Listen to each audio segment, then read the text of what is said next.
Chapter 7. Hello? The man who answered the phone sounded as if he were 100 years old.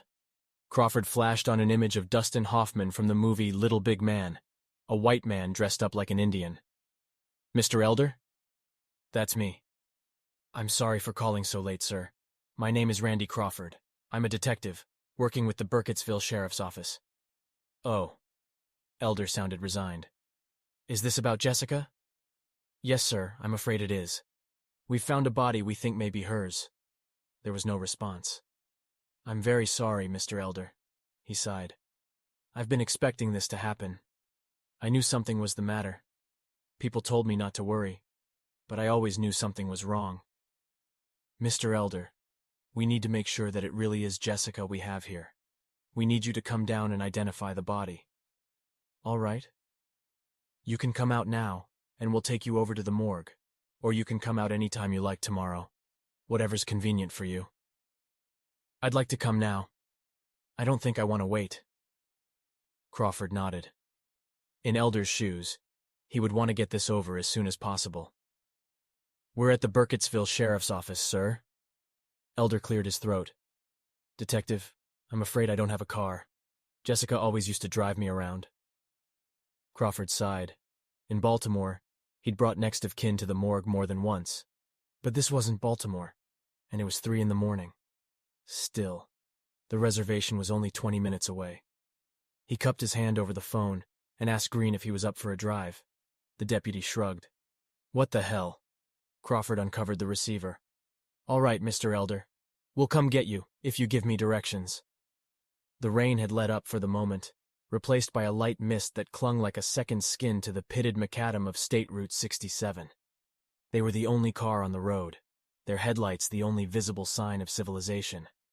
No telephone poles, no electric wires, no street lights, no house lights. It felt to Crawford as if they were driving back through time. He opened the glove compartment and used the light from it to flip through the Polaroids they'd snapped of the girl. He wanted to have Elder look at these, to ID his granddaughter before they brought him down to the morgue, before they told him what Fellows had done to her. Poor old guy, Green said. What? The grandfather. Living out here all alone, and now this. Crawford nodded. He pitied Elder, sure, but looking at the pictures, his thoughts were with Jessica. She had had a hard life. He suspected she had had a harder death. Elder's house was 5 minutes off the main road into the reservation, on a winding gravel drive that ended at the top of a ridge. The outside lights were on, revealing a simple A-frame house, with an extensive garden next to it. Jessica's garden, Crawford guessed. Weeds were beginning to force their way in among the carefully arranged plants. Green knocked on the door. It opened almost immediately. A thin man with a long gray ponytail stood in the doorway. He was hunched over with age. Mr. Elder? The man nodded. I'm Joseph Elder. I'm Deputy Green. This is Detective Crawford. Please come in. Elder held the door for them. You'll have to excuse the mess. I'm not a good housekeeper. He wasn't lying. The house was as disheveled inside as it had been outmail piled up on a counter, dishes in the sink. Crawford would bet money the refrigerator was empty, and the freezer full of microwavable food. Jessica had done the gardening and the driving, the cooking and the cleaning. With her gone, it had all fallen apart. You found my granddaughter? I believe so, sir, Crawford said. We've got some pictures to show you. He'd chosen a headshot of the girl, one where her hair was covering her forehead, so that the scars weren't showing. He handed it now to Elder. The man held it out at arm's length. That is her. He must have been steeling himself since they'd called. His face portrayed not a hint of emotion. That's Jessica. We're very sorry for your loss, sir, Green said. Crawford took a deep breath. I have some other things to tell you, Mr. Elder, about how Jessica died. Crawford led the old man to the couch, moved a stack of mail onto the coffee table in front of it, and sat down next to him. Then he told Elder about Fellows. He told him about Charisse Graham and Joan Kerman.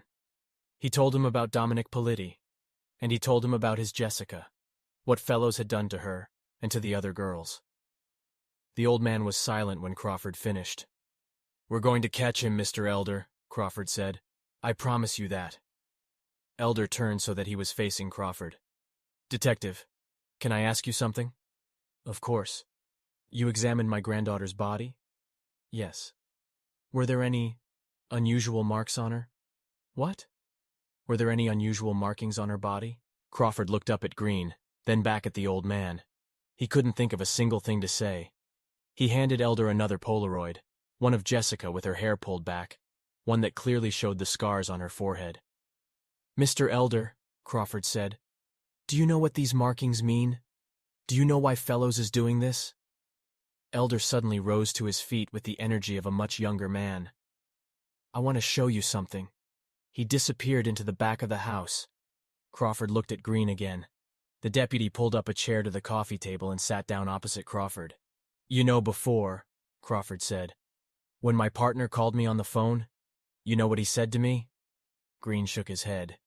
He said, this case keeps getting stranger and stranger. That seems to be true, Green said. Yeah, Crawford nodded. He had a feeling the strangeness had only just begun. Elder came back in, carrying something in his hand. He set it down on the table. It was a duplicate of the stickman they'd found in the grave. This, he said, is Oki. Crawford asked for something to drink. Elder went out to the kitchen and brought back 2 glasses of iced tea. Then he sat down again. There is a legend among the Nanticoke, Elder began. A legend that dates back to the time when we first came to this land, 1,000 years ago. A story of a powerful evil that haunts these woods around us. Green sat up straight. The Blair Witch. The Blair Witch? Elder shook his head. What is that? Green told him. About Ellie Kedward, Eileen Treacle, and Rustin Parr. And the stickman they'd found in the grave tonight. Elder frowned. The stickman is Oki's totem. These things you describe are Oki's doing. He shrugged. We give the evil different names, but they speak of the same thing. Green nodded. Crawford wanted to laugh. No, he wanted to scream. Witches. Native American spirits. What did they put in the water around here? He held his tongue. Whatever it was, there was no denying Fellows had drunk several gallons of it. Crawford sipped at his iced tea. Our legend begins like this, Elder said.